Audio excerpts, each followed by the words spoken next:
Hello friends, मैं एक बार फिर से उपस्थित हूँ कहानी अनचाही शादी से मनचाही शादी तक के सफ़र का अगला भाग लेकर। इसके पहले के भाग अगर आपने नहीं देखा तो प्लीज़ एक बार मेरे चैनल पर जाकर अवश्य देखें और इसके लेटेस्ट भाग मैं कमेंट सेक्शन में पिन कर दूँगी, तो एक बार ज़रूर क्लिक करके देखें। Thank you. रात के करीब 12 बजे अभिषेक केबिन में आता है और सात्विक को अभी भी काम करते देखा तो उसे टोक दिया। सर, अब बस कीजिए, काफ़ी रात हो गई है, घर चलिए। तब उसने सिर उठाकर देखा और कहा, वाकई देर रात तो हो गई है। काम करते करते समय का पता नहीं चला और आज तो मुझे शगुन के घर भी जाना था, वहाँ भी नहीं गया और ना उस लड़की ने कॉल बैक किया। उफ, यह लड़की भी ना, समझ में नहीं आता मुझे उस लड़की का गुस्सा। मैंने उससे कहा कि गुस्से में नहीं हूँ, तो भी समझी नहीं बात को और मुंह फुलाकर बैठी है। सिचुएशन नहीं देख रही है, मेरी बातों को नहीं समझ रही।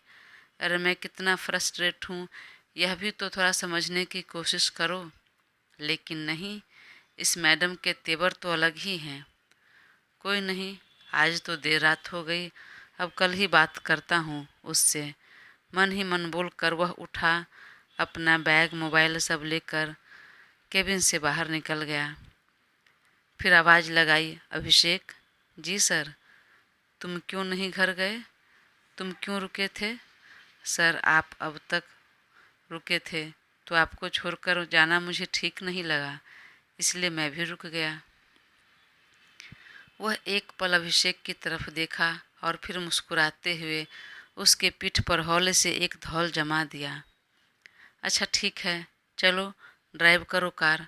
आज मुझे ड्राइव करने की हिम्मत नहीं हो रही, बहुत थकान लग रही है। वह तो होगा ही ना सर, बोलकर वह पार्किंग एरिया में से कार निकाला। तब सात्विक उसमें जाकर बैठ गया। तब अभिषेक भी ड्राइविंग सीट पर बैठ गया जाकर और अगले ही पल स्टीयरिंग थाम कर कार ड्राइव करने लगा। वहीं सात्विक एक बार फिर लैपटॉप ऑन कर लिया। अभिषेक ने देखा तो थोड़ा चिंतित होते हुए कहा, सर प्लीज़ रहने दीजिए, अब काम के पीछे अपनी तबीयत खराब करने की ज़रूरत नहीं। और आप अकेले क्यों काम कर रहे हैं? मैम को क्यों नहीं बुला लिया हेल्प के लिए? अरे उसका कॉलेज है, उसे बहुत पढ़ाई करनी होती है। तो ठीक है, कम से कम आप तृप्ति मैडम को तो कहते, उसे क्यों नहीं कहा, उसका हेल्प क्यों नहीं लिया? जब वह हेल्प करने के लिए रेडी है तो जल्दी काम हो जाता। अभिषेक की बातों में बहुत फिक्र थी। नहीं अभिषेक, मैं इस बार पिछली गलतियों को दोहराना नहीं चाहता, किसी की हेल्प नहीं लेना चाहता। मैंने इतनी मेहनत की, लेकिन ऐन वक्त पर क्या हुआ, सारे मेहनत पर पानी फिर गए। तो इस बार मैं अकेले कर लूँगा सब। ठीक है, आप काम कीजिए, लेकिन तृप्ति को इतनी जल्दी घर जाने क्यों कहा? इधर का काम कितना पेंडिंग है, उसे करने बोलते, पूरा करके जाती वो। सात्विक ने अब तक लैपटॉप बंद कर दिया और अभिषेक की तरफ देखते हुए कहा, क्यों, वह जल्दी चली गई तो तुम्हें क्यों बुरा लग रहा है? कहीं ऐसा तो नहीं कि तुम्हें उसके साथ टाइम स्पेंड करना था? नहीं सर, ऐसा नहीं है, बोलते हुए अभिषेक हल्का हंस दिया। झूठ मत बोलो, मुझे ऐसा क्यों लग रहा है कि तुम तृप्ति को पसंद करते हो? अगर वाकई दिल में ऐसा कुछ है तो खुलकर बताओ। वह ज़ोर से हंसने लगा। सर, फिलहाल यह सही समय नहीं है, जब होगा तो फिर देखेंगे। मतलब मैं जो बोल रहा हूँ, जो नोटिस किया वह गलत नहीं है। सर, जब आप समझ ही गए हैं तो मैं क्या बोलूँ? और दोनों ज़ोर से हंस पड़े। इधर तृप्ति ऑफिस से जल्दी निकल गई, पर वह घर न जाकर सीधे दीवा को फ़ोन करके बाहर कैफ़े में बुलाया मिलने के लिए। तब कुछ देर में दीवा आई और दोनों एक साथ कैफ़े चले गए। वह दीवा को पहले से ही जानती थी। उसके पापा तृप्ति के पापा के साथ इंडिया में काम कर चुके थे। अभी कुछ दिनों पहले कैफ़े में ही दोनों की मुलाकात हुई और बातों बातों में शगुन की बात निकल गई।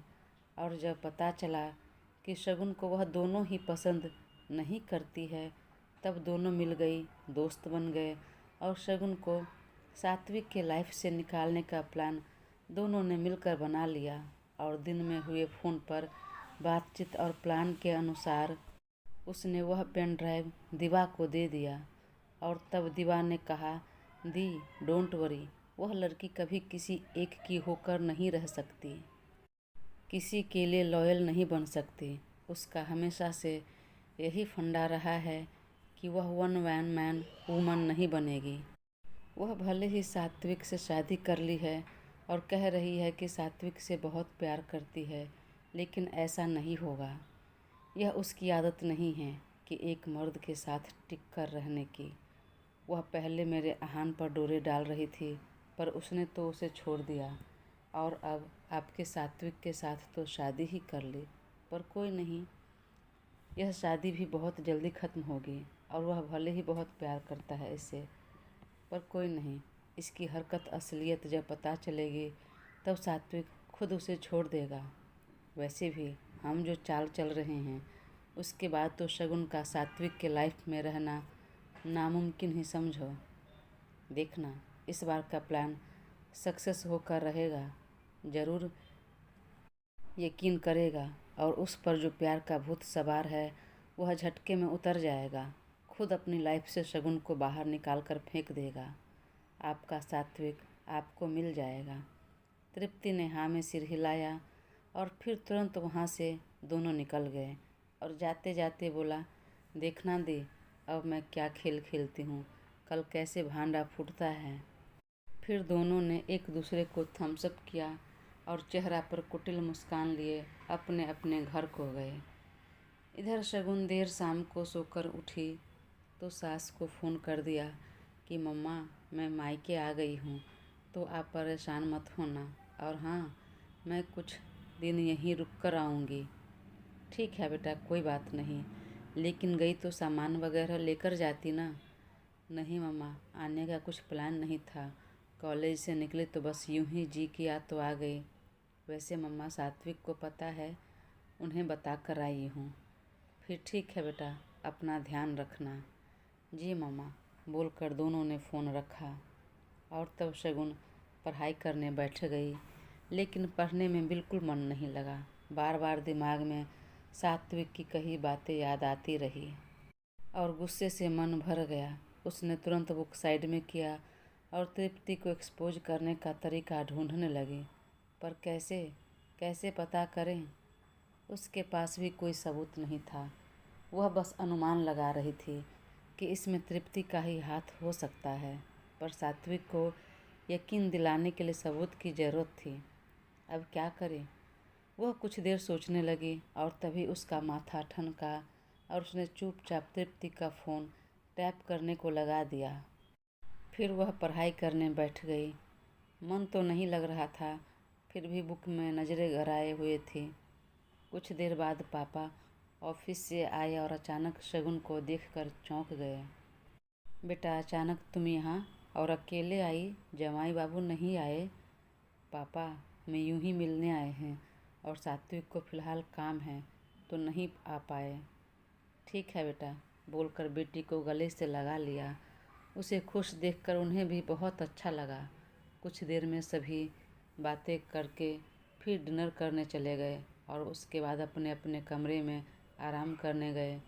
शगुन भी अपने कमरे में आ गई सोने के लिए, पर उसे नींद नहीं आई। एक तो उसे इस प्रोजेक्ट को लेकर सात्विक की बातों को लेकर टेंशन हो रही थी, गुस्सा आ रहा था। दूसरा, शाम को अच्छा खासा सो गई थी तो नींद नहीं आ रही थी।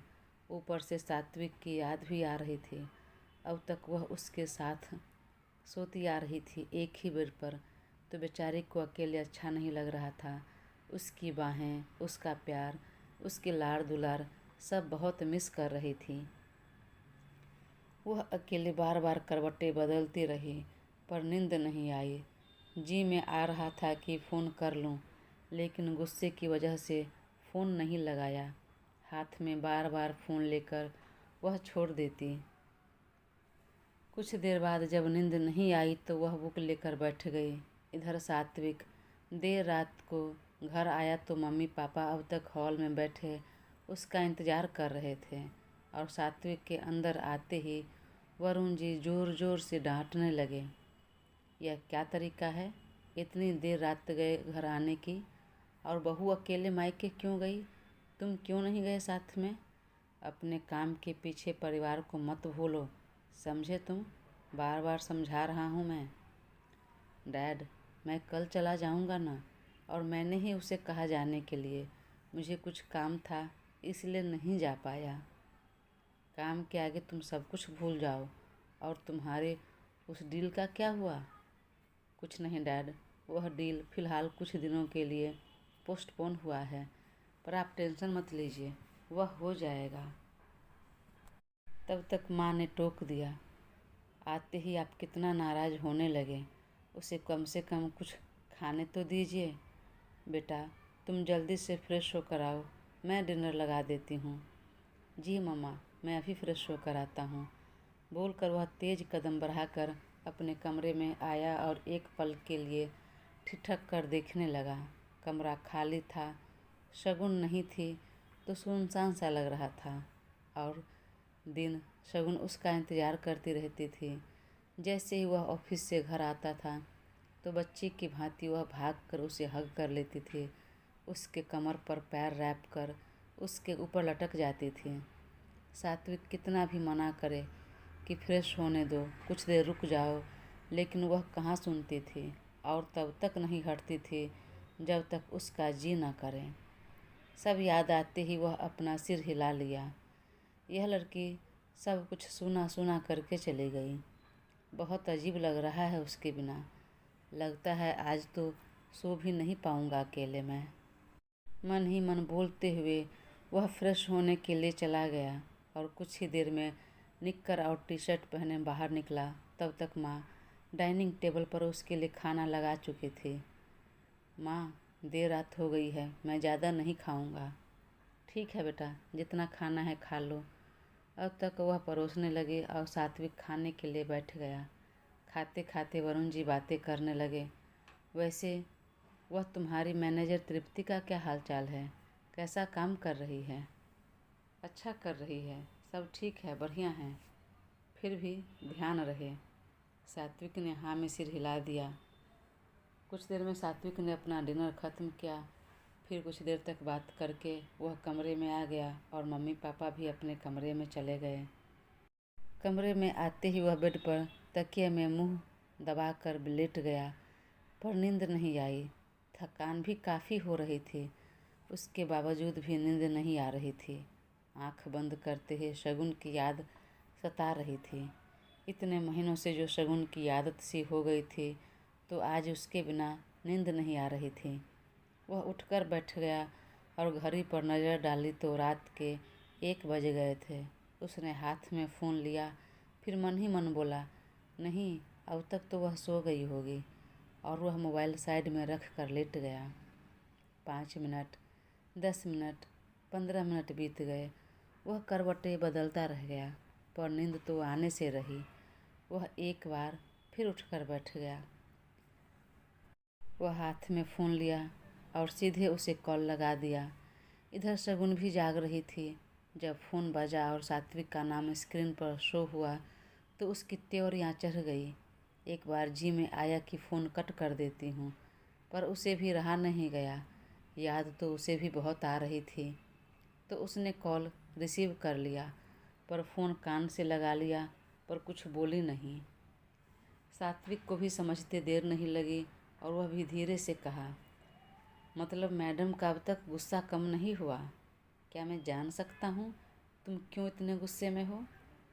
शगुन सामान्य होकर बोली, क्या बात करनी है, बोलो, मैं गुस्से में नहीं हूँ। जब गुस्से में नहीं हो तो मेरा फ़ोन क्यों नहीं रिसीव कर रही थी? नहीं सुनाई दिया, और मैं फ़िलहाल पढ़ाई कर रही थी, इसलिए फ़ोन साइलेंट मोड पर कर दिया था। उसने झूठ बोल दिया। ए झूठी, इतनी देर रात के पढ़ाई कर रही थी? सीधे सीधे बोलो ना कि मेरी याद आ रही है, इसलिए नींद नहीं आ रही, बेड पर करवटें बदल रही हो। शगुन को हंसी आने लगी, लेकिन अपनी हंसी को दबाते हुए कहा, चलो रखो फ़ोन, मुझे बात नहीं करनी। कल मुझे कुछ नोट्स सबमिट करना है, वही लिख रही हूँ। शगुन ने धीरे से कहा, लेकिन उसकी आवाज़ में गुस्सा साफ झलक रहा था। नहीं, मैं फ़ोन नहीं रखूँगा। और बहुत गुस्सा आता है न तुम्हें?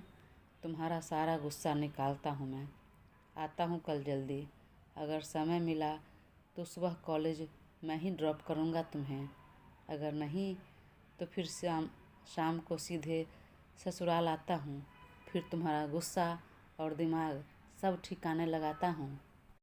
शगुन ने हंसते हुए कहा, पहले अपनी अकल ठिकाने लगाओ, फिर मेरा गुस्सा और दिमाग ठिकाने लगाना। मेरी अकल तो तभी ठिकाने आएगी जब तुम्हारे प्यार मिलेगा, सोने के लिए तुम्हारी बाहें मिलेगी। यह फ़िलहाल पॉसिबल नहीं है, तो जाओ सो जाओ और मुझे भी पढ़ाई करने दो। टाइम वेस्ट मत करो। देखो रात के कितने बज रहे हैं। अगर घर में मम्मी या दादी को पता चल गई तो क्या सोचेंगे? वह जो भी सोचेंगे बाद में देखेंगे, और यह उनका लुकआउट है, हमारा नहीं। फ़िलहाल मुझे नींद नहीं आ रही, तो उसका कोई उपाय बताओ, क्या करूं? मेरे पास कोई उपाय नहीं है। तुम ही कोई उपाय बताओ और खुद ही ढूंढ लो। मेरे पास तो बस एक ही उपाय दिख रहा है, और वह तुम्हारे पास आने को जी कर रहा है। एक काम करता हूँ, मैं आ जाता हूँ अभी। अभी? अभी क्यों? इतनी देर रात गए क्यों? घर में सब चौंक जाएंगे कि क्या हुआ जो इतनी देर रात को आए हो। सुबह मिलते हैं ना। नहीं, नींद नहीं आ रही मुझे। मुझे तो बस आप चाहिए बेबी। आप बोलो ना एक बार, मैं आ जाऊं। याद तो शगुन को भी बहुत आ रही थी, तो उसने कहा, तुम्हें जो ठीक लगे वो करो। फिर ठीक है, जाओ अब जाकर बालकनी का डोर खोलो। बालकनी का डोर खोलूं? क्यों? क्यों खोलूं? क्या हुआ? अरे बहुत सवाल करती हो तुम। जो कहा वह करो ना। डोर खोलो ना तुम। देखो बालकनी में तुम्हारे लिए कुछ सरप्राइज है। शगुन चौंक गई। इतनी देर रात गए बालकनी में क्या सरप्राइज हो सकता है? मन में बोलकर वह धीरे से कमरे का लाइट ऑन किया और बालकनी का डोर खोला तो सामने सात्विक खड़ा था। वह जोर से चिल्लाने लगी, लेकिन सात्विक ने तुरंत कसकर उसका मुंह दबाया और कमरे में आकर बालकनी का डोर बंद कर दिया। फिर उसके ऊपर से हाथ हटाते हुए कहा, क्यों इतना ज़ोर से चिल्लाने लगी? अरे मैं हूँ सात्विक, तुम्हारा पति। हाँ पता है मुझे, पर इस तरह आने की क्या ज़रूरत थी? मेन डोर नहीं दिखा तुम्हें? ज़रूरत तो नहीं थी, और मेन डोर भी दिखा, पर वहाँ से आने की इच्छा नहीं हुई। सोचा थोड़ा तुम्हें सरप्राइज करूं, लीक से हटकर कुछ करूं, हस्बैंड वाइफ से हटकर जरा गर्लफ्रेंड बॉयफ्रेंड वाली लाइफ जी लूं। शगुन दाएं बाएं सिर हिलाकर हंसने लगे। घर में किसी को पता चलेगा तो क्या सोचेंगे? अरे तुम कब से इतना डरने लगे? क्या पता चलेगा? बेटी के साथ दामाद ही तो है उनका, कोई और नहीं। और मैंने कहा कि हम गर्लफ्रेंड बॉयफ्रेंड है, पर वाकई में हम हस्बैंड वाइफ ही हैं यार। और चलो, बहुत देर रात हो गई है, तो और टाइम वेस्ट मत करो। मुझे नींद नहीं आ रही, जल्दी से सुला दो तुम मुझे। बोलकर उसे बाहों में उठा लिया और उसे लिए बेड पर आ गया। शगुन उसके नीचे दबी हुई थी और सात्विक शरारत भरी आंखों से उसे देख रहा था। ए चलो हटो, कुछ करना मत, आगे बढ़ना मत। पहली बात, फ़िलहाल मैं तुमसे बहुत गुस्सा हूँ, और दूसरी बात, अभी हमारी शादी में 1.5 महीने बाकी है। अरे मेरी जान, मुझे पता है, लेकिन थोड़ा तो प्यार करने दो। इतना दूर, इतनी देर रात गए, इस तरह चोरी छुपे, बस तुम्हारे प्यार के लिए आया हूँ, और आपका गुस्सा तो मैं यूँ अपने प्यार का जादू चलाकर क्षण भर में दूर करता हूँ। बोलकर उसके चेहरे पर झुका और बेहद शिद्दत से माथे को चूम लिया, और फिर बारी बारी दोनों आँखों को और गाल को भी चूम लिया। फिर धीरे से उसके होंठ को अपने होंठ में दबा लिया। गुस्से में भरे शगुन को भी बेहद सुकून मिला। और उसकी आंखें स्वतः बंद हो गई और वह भी उसका साथ देने लगी। दोस्तों, कहानी आगे जारी रहेगी, तो प्लीज़ अपना साथ बनाए रखें और चैनल को सब्सक्राइब कर मुझे ज़रूर सपोर्ट करें। Thank you.